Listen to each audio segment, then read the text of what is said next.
Hi friends, நம்ம Nevis காலில் பார்த்தீங்கன்னா இன்றைக்கி வந்து ஒரு 4 வகையான கீரை வந்து நான் எடுத்திருக்கேங்க. என்னென்ன கீரைன்னு பார்த்தீங்கன்னா, ஒன்று முருங்கைக்கீரை, வெள்ளை பொன்னாங்கண்ணி கீரை, அப்புறம் மணத்தக்காளி கீரை, சுந்தரி கீரை, இந்த 4 வகையான கீரை வந்து நான் எடுத்திருக்கேங்க. வந்து எல்லாமே ஒரு கலைவே கீரையை வந்துட்டு ஒரு சாம்பார் வச்சு சாப்பிட்லாங்கிறதுக்காக எடுத்திருக்கேங்க.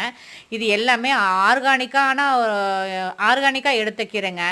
இப்போ நம்ம ஒரு சின்ன ஒரு உடம்புல ஏதாவது ஒரு பிரச்சனை, நம்ம டாக்டரை போய் பார்க்க போகணும்னு சொல்லி போய் பார்த்தோம்னா, உங்களுக்கு வந்து சத்து குறைவா இருக்குது, போய் நீங்கள் வந்து கீரை சாப்பாட்டில் வந்து அதிகமாக எடுத்துக்கங்க, உங்களுக்கு வந்து இது சரியாயிரும்னு சொல்லி டாக்டர் பரிந்துரை பண்ணுறதே கீரையை தான் ஃபஸ்ட்டு பரிந்துரை பண்ணுறாரு. அதனால நம்ம என்ன செய்யணும்னா, நம்ம கடையிலலாம் மார்க்கெட்டில் போய் வந்து எல்லாமே விஷம் தெளிச்சு தாங்க நம்ம வாங்கி சாப்பிட்றோம் கீரையெல்லாம்.